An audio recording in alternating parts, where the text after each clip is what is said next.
Hello friends, आप सभी शिक्षक भाई बहन को शिक्षा जगत में अग्रसर Surya bright study YouTube channel पर स्वागत है। फ्रेंड्स, आज इस वीडियो में हम बाल मनोविज्ञान के महत्वपूर्ण प्रश्नों का प्रैक्टिस करेंगे, जो कि आपके आगामी सीटेट, केबीएस, एमपीटेट, सुपरटेट जैसे टीचर्स एंट्रेंस एग्जाम के लिए बहुत ही हेल्पफुल साबित होने वाले हैं। फ्रेंड्स, प्रत्येक क्वेश्चन के लिए हम 10 सेकंड आपको देंगे। 10 सेकंड में आपको आंसर करना रहेगा। और फ्रेंड्स, यदि मेरा प्रश्न कलेक्शन आपको पसंद आए तो वीडियो को लाइक करें और अपना फीडबैक कमेंट बॉक्स में करें और वीडियो को शेयर करें। और जो भी नए साथी जुड़ रहे हैं, प्लीज़ चैनल को सब्सक्राइब करके ऑल नोटिफिकेशन बेल को ऑन कर दें। तो फ्रेंड्स, आज का सेशन स्टार्ट करते हैं। तो फ्रेंड्स, आज का फर्स्ट क्वेश्चन है हमारा, विकास में वैयक्तिक विभिन्नता को समझने के लिए क्या महत्वपूर्ण है। विकास में वैयक्तिक विभिन्नता को समझने के लिए क्या महत्वपूर्ण है। ऑप्शन नंबर फर्स्ट है पर्यावरणीय कारकों पर विचार करना जो लोगों को प्रभावित करते हैं। ऑप्शन नंबर सेकंड है शरीर एवं दिमाग के परिपक्वन पर विचार करना। ऑप्शन नंबर थर्ड है वंशागत विशेषताओं के साथ साथ पर्यावरणीय कारकों एवं उनकी पारस्परिक क्रिया पर विचार करना। ऑप्शन नंबर फोर्थ है वंशागत विशेषताओं पर विचार करना जो प्रत्येक व्यक्ति को जीवन में विशेष शुरुआत देती है।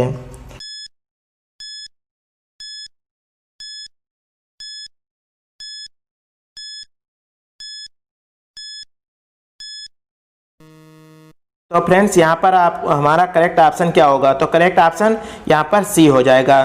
फ्रेंड्स, आप सभी लास्ट में अपना स्कोर कमेंट करिएगा। तो यहाँ पर विकास की वैयक्तिक विभिन्नता को समझने के लिए क्या महत्वपूर्ण है, तो विकास की वैयक्तिक विभिन्नता को समझने के लिए वंशागत तथा पर्यावरणीय दोनों अध्ययन करना अत्यंत आवश्यक है, क्योंकि वंशानुक्रम में माता पिता एवं अन्य पूर्वजों से प्राप्त होने वाले गुण बच्चों में आते हैं। इस आधार पर विभिन्नता दिखाई देती है और पर्यावरण में वातावरण का प्रभाव पड़ता है। इसलिए option number C correct option हो जाएगा। तो फ्रेंड, नेक्स्ट क्वेश्चन देखते हैं। निम्नलिखित में से कौन सा विकास का सिद्धांत नहीं है। विकास तुलनात्मक रूप से क्रमिक होता है। Option first. सेकंड है विकास समय के साथ धीरे धीरे घटित होता है। ऑप्शन थर्ड, विकास की सटीक गति एवं प्रकृति जन्म के समय ही निर्धारित हो जाती है। ऑप्शन फोर्थ, व्यक्ति अलग अलग गति से विकास करता है। फ्रेंड्स, यहाँ पर आप याद रखेंगे क्योंकि यहाँ पर नहीं कहा गया है, नहीं को ध्यान में रखकर ऑप्शन करना है। आपका टाइम स्टार्ट होता है।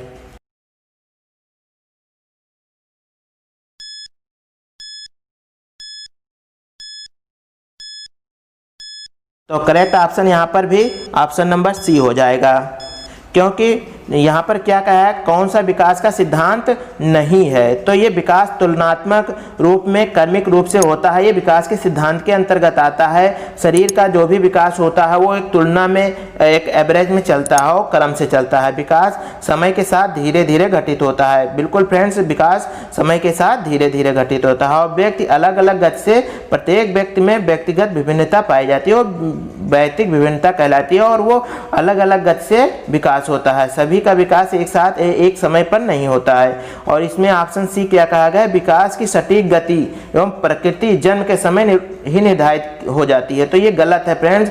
जन्म के समय हम विकास की प्रकृति और गति को नहीं निर्धारित कर सकते हैं। सो ऑप्शन नंबर हमारा सी करेक्ट हो जाएगा, क्योंकि यहाँ पर नहीं कहा गया है। नेक्स्ट क्वेश्चन देखते हैं फ्रेंड्स। अनेक शोध अध्ययनों से पता चलता है कि शिक्षक लड़कियों की अपेक्षा लड़कों से अधिक पारस्परिक क्रिया करते हैं। इसका सही विवरण क्या है। ऑप्शन नंबर फर्स्ट है लड़कियों की तुलना में लड़कों को अधिक अवधान की आवश्यकता होती है। ऑप्शन नंबर बी है ये शिक्षण में लिंग पक्षपात पर एक उदाहरण है। ऑप्शन नंबर सी है कक्षा में लड़कियों की तुलना में लड़कों को अधिक आसानी से नियंत्रित किया जा सकता है। ऑप्शन नंबर फोर लड़कियों की तुलना में लड़कों में शैक्षिक क्षमताएं काफ़ी अधिक होती है।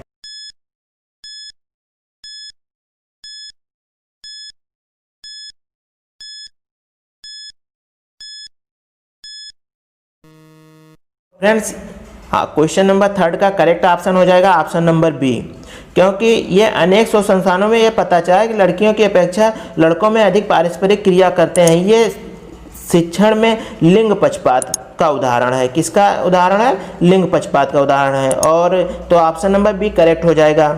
ऑप्शन नंबर ए और सी और डी गलत क्यों है? क्योंकि लड़कियों की तुलना में लड़कों को अधिक ध्यान देने की आवश्यकता है। ये गलत है, क्योंकि लड़कियों को भी ध्यान देना चाहिए और लड़कों को भी ध्यान देना चाहिए। और ऑप्शन नंबर सी क्या कह रहा है? कक्षा में लड़कियों की तुलना में लड़कों को अधिक आसानी से, ये भी गलत है, क्योंकि कक्षा में दोनों ही अच्छे होते हैं और दोनों ही अच्छे उदंड भी होते हैं। तो लड़के लड़कियां बराबर होती हैं। लड़कियों की तुलना में लड़कों में शैक्षिक क्षमताएं, ये भी गलत ऑप्शन हो गया। क्षमताएं सभी की समान होती हैं, किसी में कम ज़्यादा नहीं होती है। तो option number B correct option होगा। यहाँ पर लिंग पक्षपात की बात की जा रही है। नेक्स्ट क्वेश्चन देखते हैं फ्रेंड्स। निम्नलिखित में से कौन सा प्रगतिशील शिक्षा की अवधारणा के बारे में प्रमुख है? अवधारणा के बारे में प्रमुख है। तो फर्स्ट ऑप्शन है प्रत्येक बच्चे की क्षमता एवं संभावना में विश्वास करना। ऑप्शन बी है मानक निर्देश एवं मूल्यांकन। ऑप्शन सी है बाह्य प्रेरणा तथा एक रूप मूल्यांकन मानदंड। ऑप्शन डी है पाठ्य पुस्तक केंद्रीय अधिगम।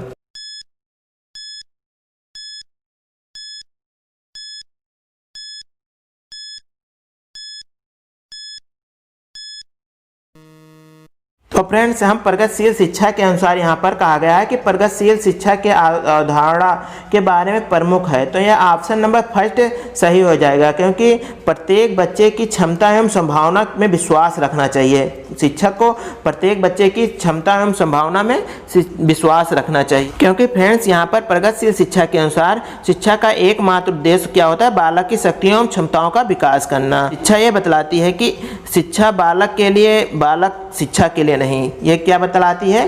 कि शिक्षा बालक के लिए, बालक शिक्षा के लिए नहीं। ये प्रगतिशील शिक्षा का मुख्य उद्देश्य है। तो option number A correct option हो जाएगा। नेक्स्ट क्वेश्चन देखते हैं फ्रेंड्स। दृश्य रूप से बाधित विद्यार्थियों के साथ कार्य करते समय एक शिक्षक को किस प्रकार से अन्वेषण का अनुकूलन करने चाहिए? ऑप्शन नंबर ये है कई प्रकार की दृश्य प्रस्तुतियों का प्रयोग करना चाहिए। बी है स्वयं अभिविन्यास करना ताकि विद्यार्थी उसे ध्यान से देखें। सी है अनेक प्रकार के लिखित कार्यों विशेष रूप से वर्कशीट पर ध्यान केंद्रित करना चाहिए। डी है स्पष्ट रूप से बोलना तथा छूकर महसूस करने वाली सामग्रियों का अधिक मात्रा में प्रयोग करना चाहिए। आंसर करिए फ्रेंड्स।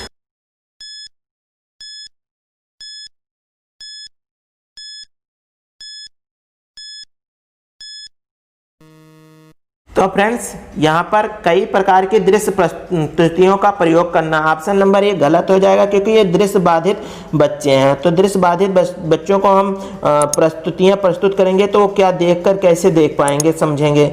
और ऑप्शन नंबर बी स्वयं अभिविन्यास करना, ताकि विद्यार्थी से ध्यान से स्वयं जो करेंगे तो विद्यार्थी का कहाँ से समझ में आएगा। गाइज, यहाँ पर स्वयं करने का नहीं है, यहाँ पर विद्यार्थी से कार्य किया जाएगा और विद्यार्थी स्वयं करेंगे तब वो अच्छा अपना परफॉर्मेंस कर पाएंगे। अनेक प्रकार के लिखित कार्यों विशेष रूप से वर्कशीट पर ध्यान देना। लिखित कार्य पर ध्यान कहाँ से देंगे? विद्यार्थी दृश्य रूप से बाधित है, तो यहाँ पर सही ऑप्शन हो जाएगा हमारा डी, क्योंकि स्पष्ट रूप से बोलना, क्योंकि हम अच्छे से बोलेंगे तभी बच्चे समझ पाएंगे कि सर क्या बोल रहे हैं, तथा छूकर महसूस करने वाली सामग्रियों का अधिक से अधिक प्रयोग करना। तो यहाँ पर क्या है गाइज कि स्पष्ट बोलना और छूकर महसूस करने वाली सामग्रियों का प्रयोग करना। Option number D correct option हो जाएगा। नेक्स्ट क्वेश्चन देखते हैं फ्रेंड्स। सहयोगात्मक अधिगम एवं हम उम्र साथियों के द्वारा शिक्षण का एक समावेशी कक्षा में किस प्रकार से उपयोग करना चाहिए? तो ऑप्शन नंबर फर्स्ट है सक्रिय रूप से हतोत्साहित करना चाहिए, कभी कभी प्रयोग करना चाहिए, प्रयोग नहीं करना चाहिए, और डी है सक्रिय रूप से आगे बढ़ाना चाहिए। आंसर करिए फ्रेंड्स।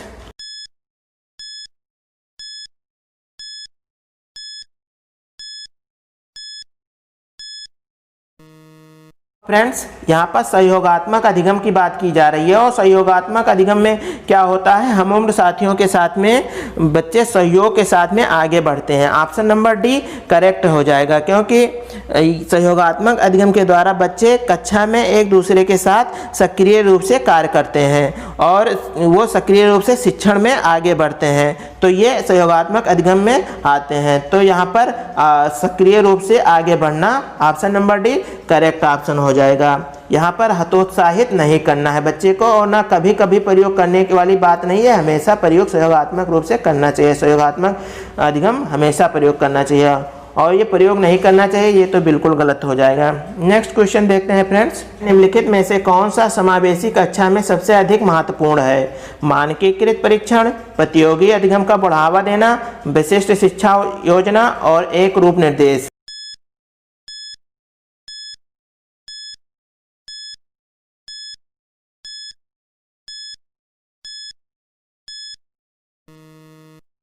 तो फ्रेंड्स यहाँ पर इसका 7 नंबर क्वेश्चन का आंसर क्या हो जाएगा? 7 नंबर क्वेश्चन का आंसर हो जाएगा सी, विशिष्ट शिक्षा योजना। क्योंकि समावेशी कक्षा में विशिष्ट योग्यता के बच्चे होते हैं, उनकी विशिष्ट योग्यता होने के कारण उसे विशिष्ट शिक्षा योजना बनाकर ही शिक्षक को पढ़ाना चाहिए, तभी बच्चे आसानी से अपनी प्रॉब्लम को सॉल्व कर लेंगे। तो समावेशी शिक्षा के लिए विशिष्ट शिक्षा योजना होना चाहिए। Option number C correct option हो जाएगा। नेक्स्ट फ्रेंड देखते हैं क्वेश्चन, अधिगमकर्ता एवं उनकी प्राथमिक विशेषताओं के मिलान युग्मों में से निम्नलिखित में से कौन सा सही है? ऑप्शन नंबर फर्स्ट, पठन अक्षमता अधिगमकर्ता जो कि धारा प्रवाह पढ़ने एवं लिखने में कमी। ऑप्शन नंबर सेकंड, सृजनात्मक अधिगमकर्ता अति सक्रिय कार्य को पूरा करने में धीमे। ऑप्शन नंबर सी, अवधानात्मक कमी अधिगमकर्ता उच्च अभिप्रेरणा लंबे समय तक अवधान बनाए रख सकते हैं। ऑप्शन नंबर डी, श्रव्य क्षतिग्रस्त अधिगमकर्ता दृश्य सूचनाओं को समझ नहीं सकते हैं। तो फ्रेंड्स आंसर करिए आप लोग।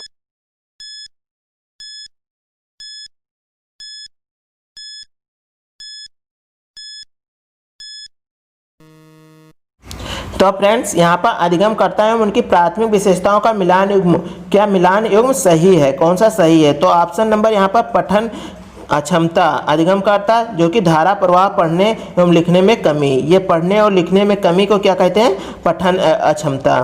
तो ये हमारा ऑप्शन नंबर एक करेक्ट ऑप्शन हो जाएगा। क्योंकि ऑप्शन बी गलत कैसे हो रहा है? तो क्योंकि सृजनात्मक अधिगमकर्ता अति सक्रिय कार्य को पूरा करने में धीमे नहीं होते हैं गाइस, ये सृजनात्मक बच्चे होते हैं वो तेज होते हैं। तो ये ऑप्शन नंबर बी इसलिए धीमे होने के नाते कट गया। और सी क्या है? अवधानात्मक कमी अधिगमकर्ता अर्थात उच्च अभिप्रेरणा लंबे समय तक अवधान बनाए रख सकते हैं। तो जिस बच्चे के अंदर अवधानात्मक कमी है अर्थात ध्यान की कमी है, वो उच्च अभिप्रेरणा के साथ में लंबे समय तक ध्यान नहीं बनाए रख सकते हैं। तो ये ऑप्शन इसलिए कट रहा है क्योंकि ये बनाए रख सकते हैं कहा गया है यहाँ पर। 9 ऑप्शन नंबर डी क्यों कट रहा है? क्योंकि श्रव्य क्षतिग्रस्त अधिगमकर्ता है, तो श्रव्य क्षतिग्रस्त अर्थात बच्चा सुनने में क्षतिग्रस्त है, उसे दृश्य सूचनाओं को समझ नहीं सकते हैं। तो दृश्य सूचनाओं को जो सुन नहीं सकता तो दृश्य देखने वाली सूचनाओं को समझ सकता है, और इन्होंने क्या कहा है कि दृश्य सूचनाओं को समझ नहीं सकते हैं, इसलिए ऑप्शन डी कट रहा है। नेक्स्ट क्वेश्चन देखते हैं फ्रेंड्स, एक समस्या को मूल एवं अपसारी समाधानों के साथ करने की योग्यता निम्नलिखित में से किस एक की प्राथमिक विशेषता है? क्षतिग्रस्त बच्चों की, सृजनात्मक बच्चों की, अधिगम अशक्तता वाले बच्चों की, अंक केंद्रित बच्चों की।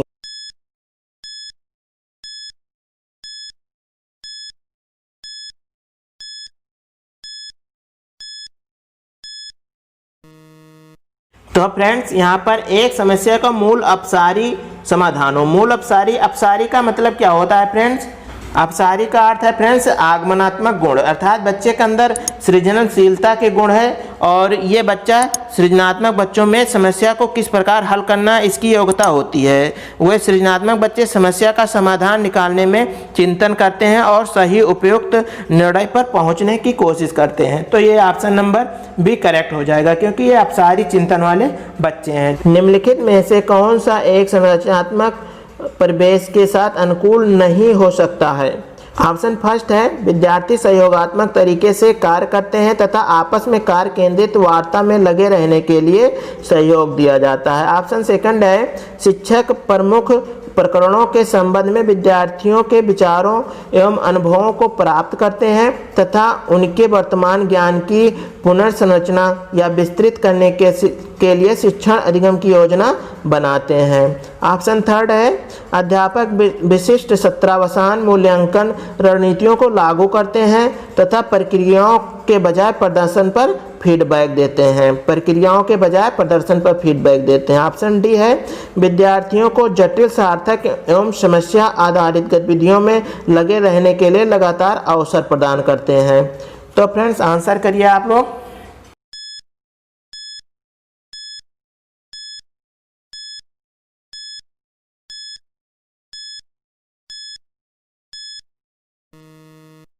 तो फ्रेंड्स यहाँ पर निम्नलिखित में से कौन सा एक संरचनात्मक परिवेश के लिए अनुकूल नहीं है? तो अनुकूल नहीं अर्थात ऑप्शन नंबर यहाँ पर सी करेक्ट ऑप्शन हो जाएगा, क्योंकि अध्यापक विशिष्ट सत्रावसान मूल्यांकन रणनीतियों को लागू करते हैं तथा प्रक्रियाओं के बजाय प्रदर्शन पर फीडबैक देते हैं, जबकि हमें प्रक्रियाओं पर फीडबैक देना चाहिए, प्रदर्शन पर नहीं। प्रदर्शन से कोई मतलब, हमें प्रक्रिया किस प्रकार से कर रहा है बच्चा उस पर फीडबैक लेना और देना चाहिए। तो ये ऑप्शन नंबर सी हमारा करेक्ट ऑप्शन हो जाता है। ओके फ्रेंड्स, वीडियो सेशन कैसा लगा है प्लीज़ कमेंट करके बताइए और अपना स्कोर कमेंट बॉक्स में भेजिए, और वीडियो को लाइक करिए और वीडियो को शेयर करें, और जो भी नए साथी जुड़े हैं प्लीज़ चैनल को सब्सक्राइब करके ऑल नोटिफिकेशन बेल को ऑन कर दें। ओके, नेक्स्ट वीडियो में हम इसके आगे कंटिन्यू करेंगे। Thank you very much.